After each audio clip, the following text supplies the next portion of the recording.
ইনি একেন বাবু। ছবি দেখে নিশ্চয়ই বুঝতে পারছেন, বেশ পোক্ত অভিনেতা অনির্বাণ চক্রবর্তী। ছিলেন শিক্ষক, কিন্তু হলেন অভিনেতা। পেশা বদলানোর কারণটা কি? কেনই বা জীবনে এত বড় ঝুঁকি নিলেন?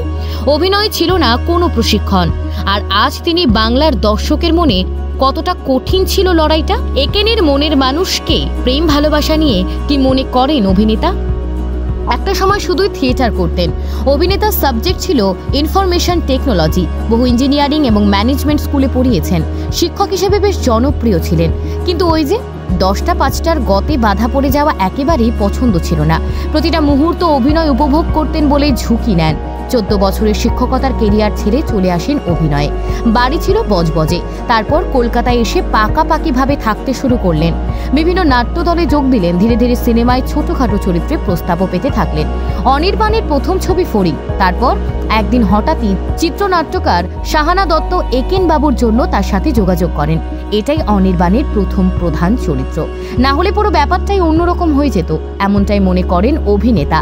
শুধু একেন নয়, জটায়ুর চরিত্রেও বেশ বাজিমাত করেছেন অভিনেতা। কিন্তু প্রশ্ন হলো, জটায়ুর মতো কি অনির্বাণ চক্রবর্তীর জীবন নারী বর্জিত? যদিও এই প্রশ্নটা অভিনেতার কাছে একটু বাড়াবাড়ি, তবে জীবনের একটা পর্যায়ে বিবাহিত ছিলেন। আর এখন সব অর্থেই তিনি সিঙ্গেল। 2018 থেকে 2025-এর মধ্যে এত সাফল্য। ইন্ডাস্ট্রিতে অন্যদের কি একেন বাবুকে দেখে ঈর্ষা হয়? যদিও অভিনেতা সেই ঈর্ষা কখনো টের পাননি। বরাবর ইন্ডাস্ট্রি থেকে ভালো ব্যবহার পেয়েছেন। অনির্বাণ চক্রবর্তী খুবই ইন্ট্রোভার্ট।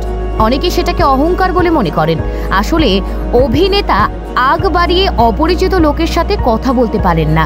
কারোর পার্সোনাল জোনে ঢুকে পড়ছেন কিনা সেটা নিয়ে ভীষণ অ্যালার্ট থাকেন। মানুষের ভিড় একটু এড়িয়ে চলেন। আজ যে জায়গাটায় রয়েছেন, সেই জায়গাটা খুব সচেতনভাবে অনেক দিন ধরে তৈরি করতে হয়েছে। আর কার সাথে প্রেম করছেন, এক সাক্ষাৎকারে বলেই দিয়েছেন, ব্যক্তিগত জীবন পাবলিকের জন্য নয়।